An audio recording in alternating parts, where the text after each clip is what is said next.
Hey, everybody, it is Trags Mike Petralia back with the latest installment of the Code Reds podcast. Joining me here on this Thursday is Mark Sheldon of MLB.com. Does a tremendous job, of course, covering your Cincinnati Reds for MLB.com. How you doing, Mark?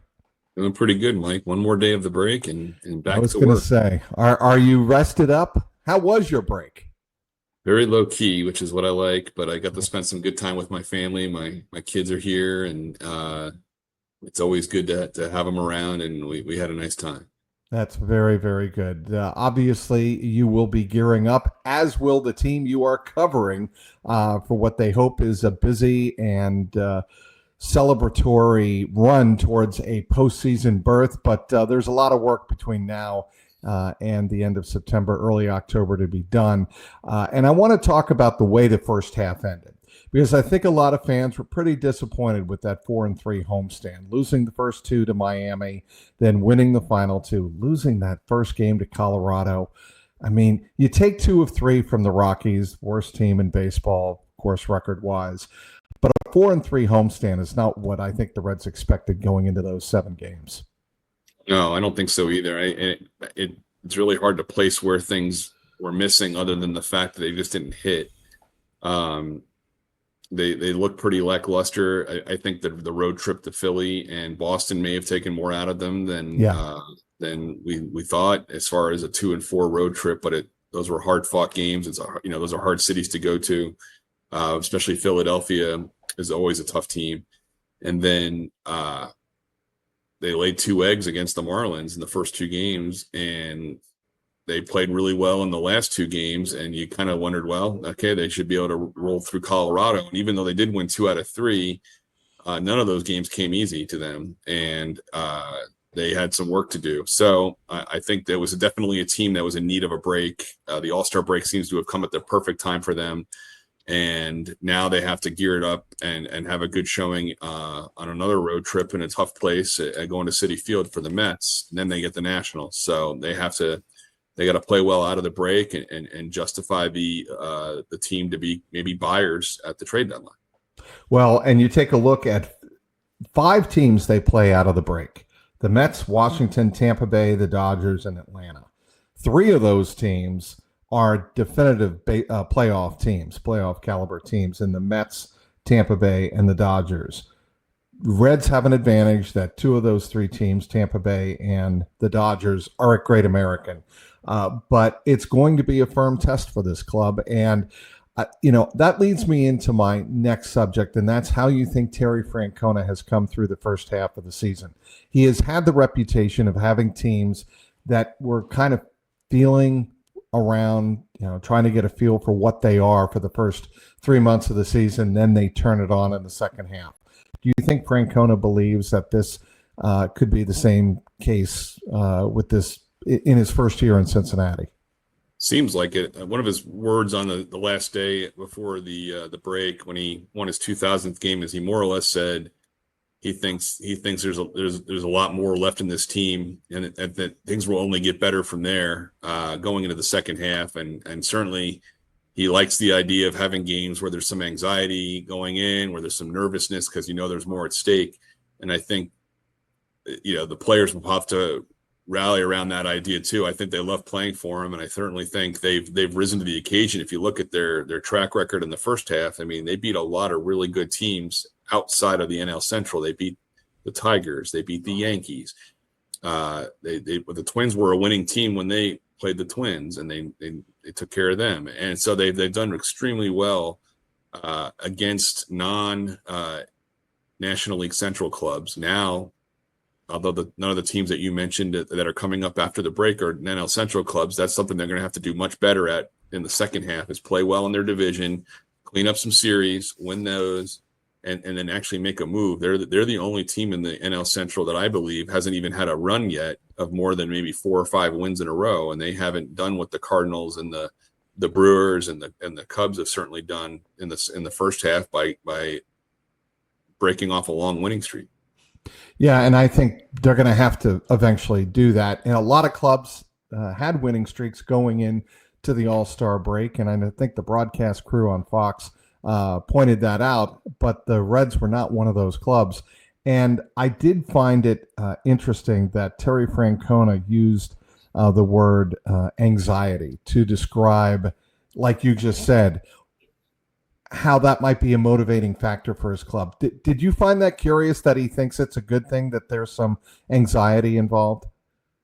I don't know if read more into it than that, but I do think that that's important. I think you want your players to feel that there are stakes at play when you get into the second half. You don't want to just play out the string. You don't want to just sludge into September trying to figure out what you have for next year. Those are, and I know Reds fans are certainly tired of that. And that's not why Francona was even brought here. He was brought here to win. He didn't come out of retirement to not make the playoffs. So I think right. I think he's little by little, his message has taken hold. You see a team that plays with the game in front of them. They don't look behind them. They don't look ahead of them. They play the game and it's right in front of them. They've done a really nice job of that overall this year. And I think they'll continue to do that. And as they can keep breaking off, winning 2 out of 3 and 3 out of 4 in these series ahead, they will have something to play for. And I think they realize that. Speaking with Mark Sheldon of MLB.com, he has got a midterm report up on MLB.com and Reds.com. Are the Reds primed to make a second half run? And you point out a couple of the keys. The second half goal, obviously, is to reach the postseason, but under likely trade deadline strategy. And of course, that's coming up quickly here at the end of the month. It's really going to depend on how they come out of the All-Star break as to which way the Reds are going to go. I read one report or one rumor out there that a guy like Byron Buxton would be exactly what the Reds need, but that is going to probably cost them too much, no? I guess it depends on I don't know what the ask could be, but the Reds are getting better at prospect accumulation. What they haven't really done a lot of in the last few years is leverage those prospects to make trades of established players. It's been a long time since they moved, Yasmani Grandal and Yonder Alonso to get Matt Latos in 2012, I believe, or 2011. Right. So it's you want to see at some point. You hear about a lot of prospects, and they certainly have to draft and develop their own players, but it certainly does not hurt every now and again to work from your depth in the system and go out and get somebody. But you can only do that if you feel like you can make the playoffs, and not only just for this year, but they would certainly want to get a guy that could help them in the future as well. So they don't want to move guys just for a rental necessarily, but they do want to. They do need some help. They do need a big bat, an impact bat in their lineup. Probably for the outfield, and that would be an area where they could really help themselves but they have to show, kind of like last year, they didn't really show before the break that they were a team that was going to be in it to win it, and you kind of saw that, and they didn't make any moves last year, and you kind of saw the big fade after that, and I think in 23 they added a reliever but I think they really wanted to add a starter. People wanted them to add a big starting pitcher. They didn't do it. They had a fade. So this year, I think what they need to do is definitely add the bullpen help, but also maybe look for a bat and see if that can take them over the hump and then maybe get in the playoffs. Assess for me, Mark Sheldon, Elly Cruz in his first half of the 2025 season. How would you rank it? I think it was quiet in some ways, but also very steady. He definitely was less streaky. He certainly has cut down on his strikeouts. If I'm not mistaken, I think Ohtani and Judge have more strikeouts than he does. And he led the league in strikeouts last year. It's been interesting to watch him because he kind of poured it on in May, and it has been kind of kept it there since. He's played through a kind of a balky hamstring, and certainly we know he lost his sister, and that was certainly a hard time for him. And through it all, he's played. He hasn't missed a game, and I think that's admirable. And there's days when he looks like he's wearing down a little bit and he gets the DH, but for the most part, he's kept it up pretty well, and he's playing at a very high level. And I don't think he'll get anywhere near the amount of stolen bases he had last year, but he's certainly on pace to get a career high in homers and have a very nice overall year. Well, and I think the whole thing with Elly, to me, especially where he is in the batting order, he's batted third pretty much the whole season, is the support around him. And TJ Friedel, for the first 2.5 months of the season, outstanding. Arguably the best leadoff hitter in baseball. He's cooled off a little bit. Friedel right now is hitting 276, and he's slashing 276, 359. And, I think when you take a look at the numbers, he's done everything that Terry Francona would want at the top of that order. But my point here is you need TJ Friedel, you need Matt McLain ahead of him producing in the lineup for the Reds to become really have a dynamic batting order. We saw that during their period of winning, I think it was 6 out of 8 series. A stretch of, I think it was 19 or 20 games where they played where it looked like they were a playoff caliber type of team. But then they slipped, as we said before the break. Elly needs complementary players around him in the batting order. Yeah, not just in front of him, but behind him. I mean, Austin Hayes, when he's on, is that guy. He was one of the guys that helped make them go when they were having some success. But the against I want to say it was Colorado on Friday before the break. They worked around De La Cruz. And Austin Hayes went 0 for 5 with 4 strikeouts, and that included 3 intentional walks of Elly ahead of him, and that was crushing for them. They need Austin Hayes to produce behind Elly De La Cruz in order to have him have success, so they can't pitch around De La Cruz. So that being said, I think Austin Hayes is shown when he's healthy, for the most part, he can be that player. And I don't think that's going to happen very often where he does not come through behind De La Cruz if he's on base. So we'll see what happens. But McLain needs to get going. He was doing pretty well from the 9th spot after they moved him down. It took a while, but he started producing and they moved him back up to 2. And he's kind of having trouble again. So he needs to have a better second half. TJ Friedel, I think, just needed the All-Star break. I think it's a very demanding position he plays. He's played almost every game, and he's played very hard. He beats himself up pretty good in the body. Yes. When he's playing defense, so that takes a toll. And I think that's probably part of the reason why you've seen some slowdown in his production. But I think overall, he's done a very good job. So they definitely need some more people to help. They need another bat in the outfield, whether it's Will Benson or Jake Fraley at the moment, or if they go out and get someone from the outside, they need one of those guys to also support the offense. I want to ask you about 3 players. Jake Fraley returned from the injured list, and to make room, CES, Christian Encarnacion Strand, was optioned to AAA Louisville, and Noelvi Marte.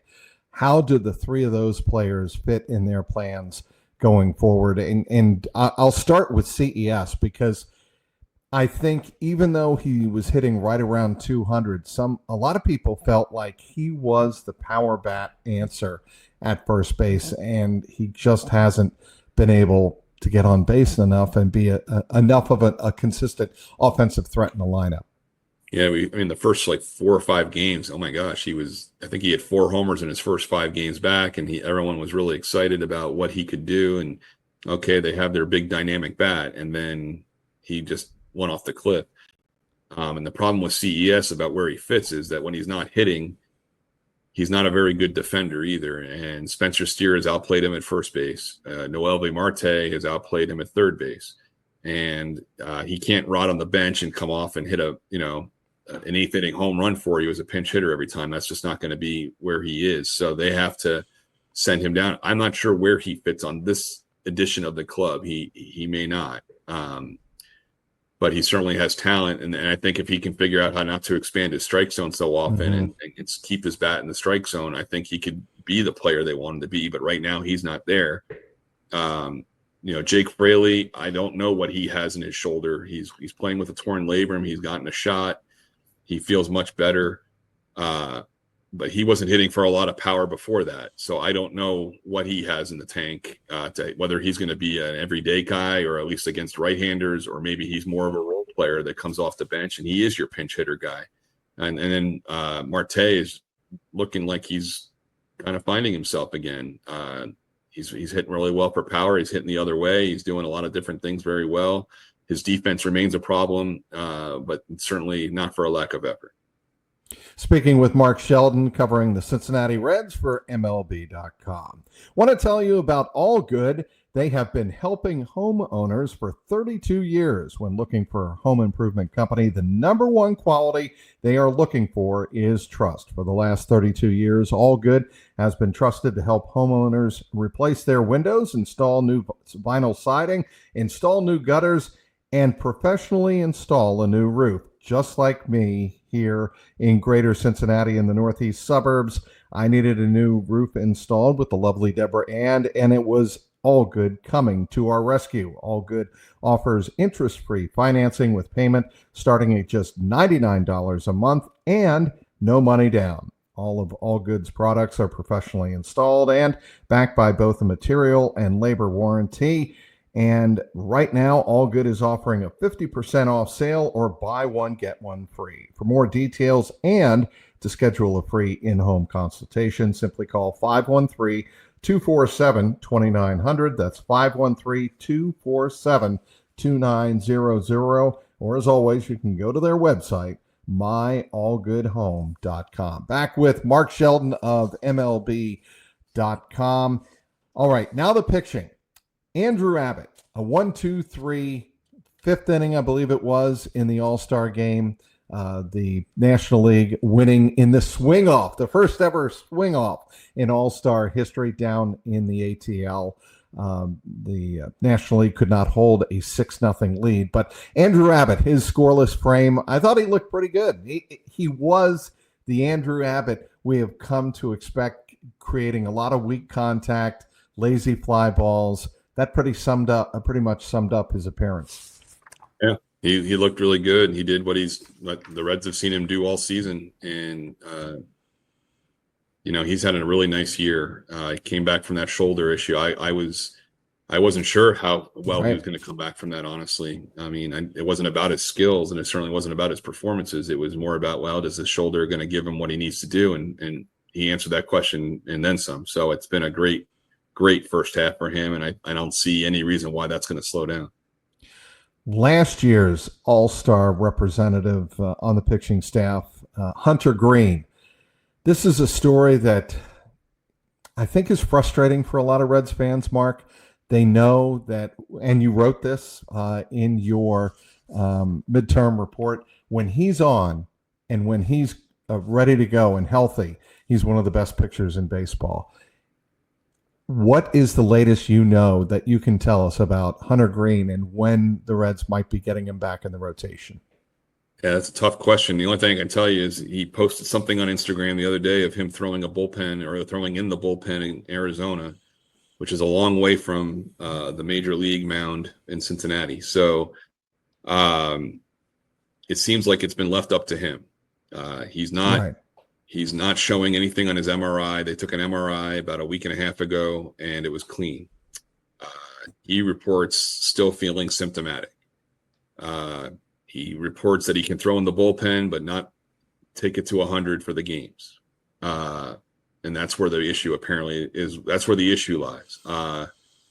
It is frustrating for the Reds, and I'm sure for the fans, because this is something whether it's a different injury, they've seen this before. They've seen it in 2023, they've seen it in 2024, and now they're seeing it in 2025, where it's a seemingly minor injury that seems to drag on for a lot longer. And then when the team needs him the most, he's not available. And I think that's where the frustration lies with the fans and probably with the team.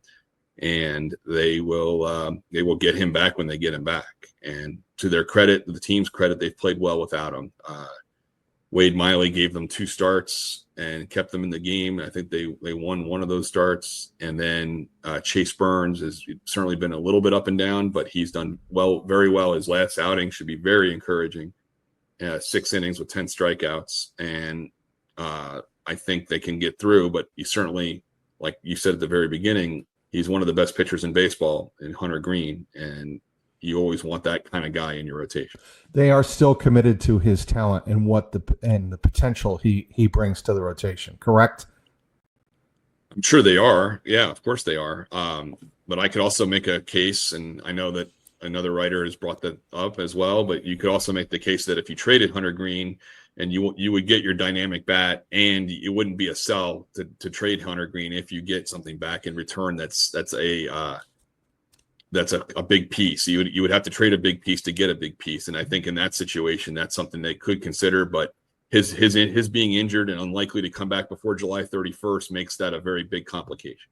Yes, and I would think any team acquiring him would have to be looking at the long term, much in the same way when Luis Castillo was traded to Seattle, and then he signed his extension. I believe it was maybe a month later, something like that. After the trade, he signed a big time contract extension. I think a team that's acquiring Hunter Greene would have to likely do the same thing. You're not acquiring Hunter Greene if you're, an X team out there for just this year. You're acquiring him for the long term. So has a contract beyond this year, like unlike Castillo, who is more of an arbitration guy. Hunter Greene is signed. He signed a 6-year contract a couple of years ago, so he has some time left on his contract. But yes, if you're a team and you want to acquire Hunter Greene, you probably are looking in the not just the current, but the long-term future. What about the young prospects? And this is going to lead into my draft conversation. But Chase Burns, and you mentioned he did look very encouraging in his last outing, the 6 innings, the 10 strikeouts. Can you lean on a guy like that if you're the Reds? You can lean, but maybe not too hard. You gotta. I like the answer. I like that answer a lot.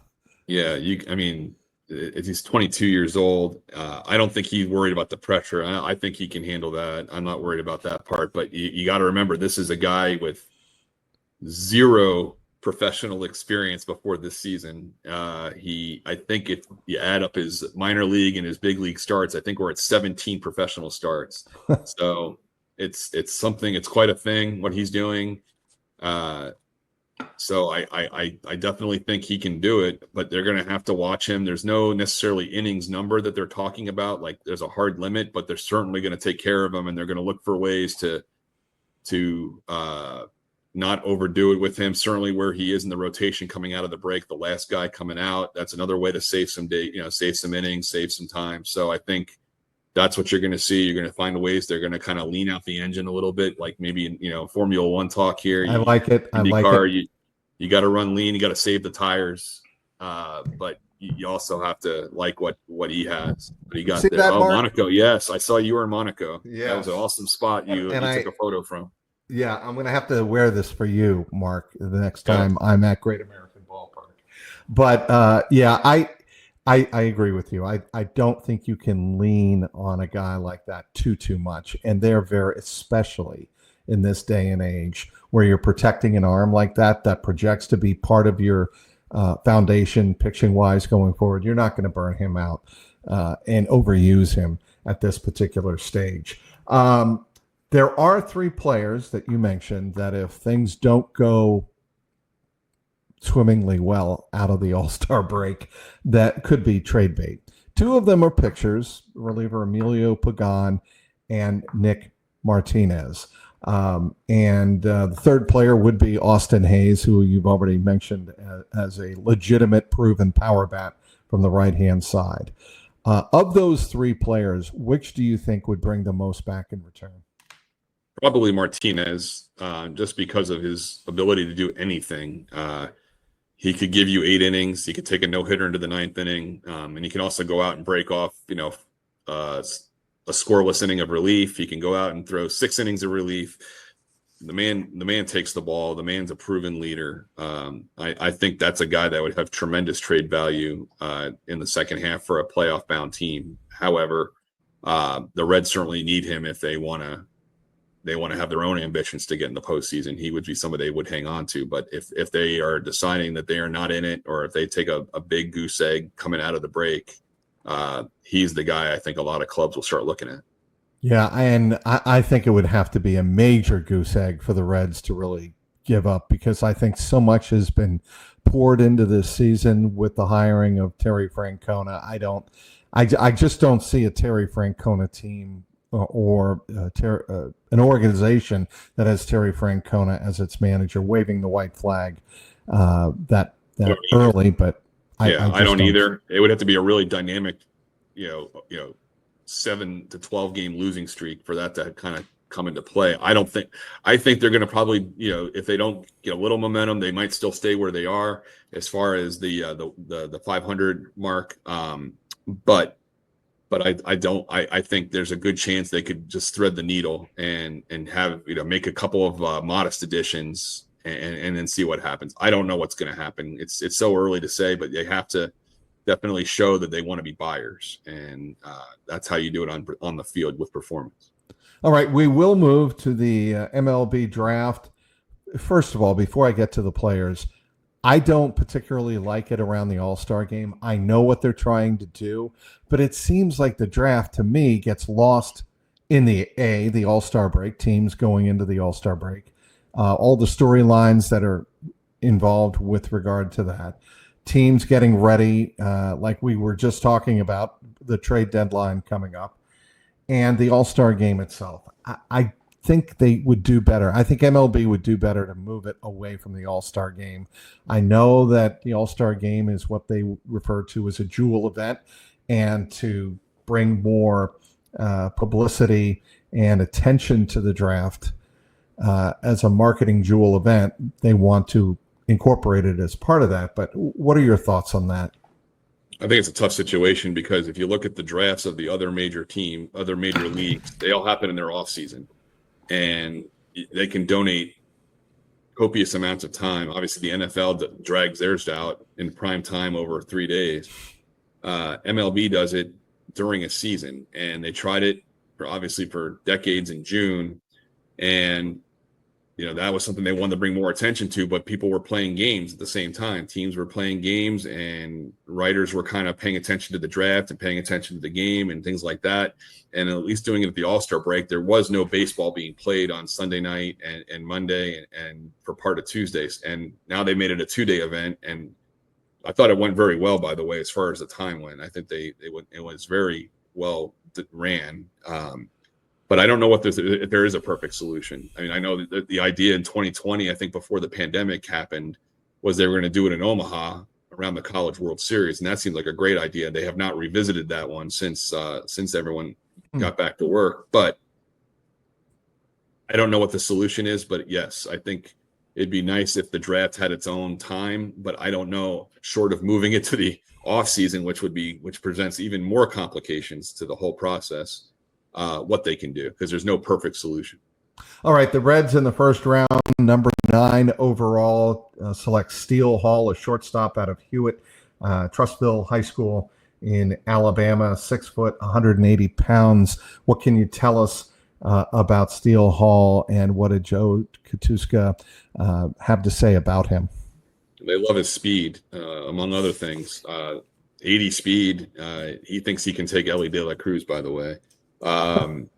Which of course, he's 17. Of course he thinks that. But I think they like the fact that he added some weight. He's got some hit ability. He can hit the ball pretty well. He played pretty good defense, but that speed's going to be, game changing if he makes it. And they like that. They like that a lot. To your point, he put on 15 to 20 pounds during his third year of high school. Reds drafting him as a shortstop. Scouts saying that he can play at the position with good actions, range to both sides. He's a Tennessee commit. Do you think he'll pursue the Tennessee? Do you think he will sign? Let me ask you that. He had a Reds hat on during the Zoom press conference. I mean, I 100% think he'll sign. But okay, $6.5 million is awfully hard to turn your nose at. But that's the slot value of that pick. Certainly we'll see. But right now it seems like he'll sign and get going. Yeah, baseball teams are getting NIL money, but not that much NIL money, to your point. So I think it's likelihood that he will sign. One pick, Mark, and I want to ask you about this before we wrap up the draft subject. Surprised a lot of draft experts, and I know MLB.com wrote about this. Mason Neville, the outfielder from Oregon, he tied for the NCAA lead this year with 26 home runs for the Ducks. And he was taken in the 4th round, 114 overall. Think this could be a steal for the Reds as an outfielder with some left-handed power? Possibly. I mean, he was ranked like the 35th best prospect in the draft, and for him to go Wow. in the fourth round at 114 was a little surprising. I don't know what precipitated the fall, but the Reds liked him. They liked him 3 years ago. They drafted him in the 18th round, hoping that maybe if something didn't work out with one of their other picks, that they could sign him back, out of high school back then. They knew he was going to go to college, though, so they kind of took a late round flyer on him.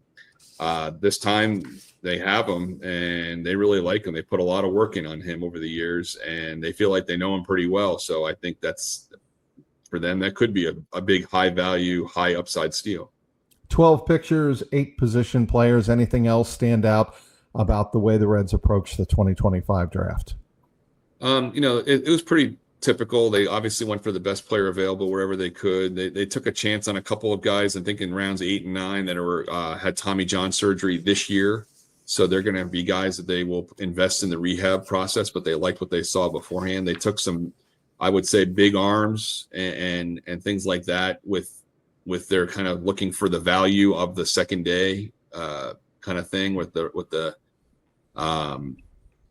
they figure they can go after guys at lower rounds and maybe sign them for a little less, but get even more out of them. And that's kind of how they want to survive. The outfielder taken after Mason Neville, his last name was Pitts. He was another guy that was injured a little bit during the year. They didn't get to see all his speed because he had a hamstring issue, but they like his power. They like his ability to hit, and they also like his speed. And he could be a guy that maybe sneaks up and has a nice little minor league career, and we'll see what happens if he can get to the big league. What else are you looking forward to in the second half of the season, Mark? Any storylines that you're like, I'm curious to see how this unfolds for the Reds and how it might impact their chances coming down the stretch? Well, on the individual front, you'd like to see whether Andrew Abbott can carry it forward and maybe get into the Cy Young conversation. He's not in it necessarily right now. There's certainly guys like Zach Wheeler and Paul Skeens are dominating that talk, but I'd like to think that if Abbott is continuing what he's done in the first half and the Reds can stay in the race, that would be a conversation at least worth having. He'll definitely deserve some votes, if nothing else. I think Austin Hayes is going to be a big part of it if the team is making their effort to stay in the race and go for it. What can he do? He didn't have a very good ending last year with the Phillies after he got acquired as a trade deadline guy, and he had the kidney infection. And I think there's a lot he wants to show, and he's certainly in a contract year. He's going to go back into free agency after this season, one way or the other. And I think he probably wants to show both for the team and for himself that he's a guy that can be depended on and help lift the team up offensively. And then, of course, Elly Cruz, you can't not want to pay attention to whatever he's doing just for obvious reasons. But this is an opportunity for him. Maybe he was on a rookie on the 2023 team that has tried to make the playoffs and got a little experience of what it's like to play into September, but he ran out of gas that year. And it was a big year. It was his first year, and he was tired the whole second half. Well, this year it's well documented how well he trains and how hard he works. What can an Elly Cruz, prepared and ready for the whole season, do for a club trying to get in the playoffs? And that, I think, will be a really interesting thing to watch. Be sure to follow all of Mark's terrific work on MLB.com covering the Cincinnati Reds. I love working with him in the press box, covering the ball club when I'm there for mainly home games. But Mark will be heading on the road to Citi Field, close to his home haunts. I can say that, right, Mark? About an hour away. Yeah, not bad. How long? About an hour and a half. Oh, that's not too bad. New York City. Yeah, it's pretty good. Yeah, but so you will be in New York, and it'll be a terrific test for the Reds right out of the chute to start the second half. There's no question about that. Oh, one final question. Yay or nay on the way the baseball All-Star game ended? Oh, yay. I'll be honest with you. I fell asleep. I was trying to stay up to watch, and I fell asleep. It was 6-4 National League, and I was like surprised how it ended because I'll be honest with you, I forgot about that rule. I think a lot of players did. I think a lot of people did. Yeah, but I think yeah. I mean, it's the All-Star game. I don't necessarily think I would want to see that in the regular season and see a game ended that way necessarily, but I think for what the event is, I thought that was pretty cool to do that. I mean, I know that's not what a purist would say, and I'm more on the purist side of baseball stuff, but that was supposed to be fun. I mean, if people are talking about it 3 days after the event, I think it's probably a good thing. That's a great point. My only objection to it is, if you're going to end it that way, why not have the biggest, best names available to do that? No, I understand that a lot of the players had already literally left Truist Park at that time, and they weren't available. So there is that. But I would have liked to have seen Elly De La Cruz up there swinging for the National League, but he was available. They didn't pick him, but he was in the game, right. So he could have done it. But like Cal Raleigh couldn't have, and other guys, Judge and Ohtani were not available. But yeah, I mean, they had to predetermine who was going to be their guys before the game, I understand. So there was probably some strategy on both managers' part in determining who they would have and what was available to them. And you have to remember also, De La Cruz declined an invitation to the Home Run Derby, so that maybe not something he would want to do in the first place. So I think under all things considered, I think that was a hit. I don't want to see it in the World Series. I don't want to see it in the regular season get solved that way. But I think as far as an all-star game and what that event is all about, and it certainly ends. It's better than ending in a tie like it did in 2002. You took the words right out of my mouth. And on that note, I'm going to let Mark Sheldon get on with his final day of relaxation before hitting the grindstone at Citi Field in Flushing, New York. The Reds and the Mets open a 3-game series on Friday to start the unofficial second half of the 2025 MLB season. Be sure to follow Mark Sheldon on MLB.com for all of your Reds coverage. Be sure to follow me and CLNS Cincy with a Y.com and all of our Reds coverage there. Until next time, my name is Mike Petralia, Trags. Thanks for downloading this episode of the Code Reds podcast.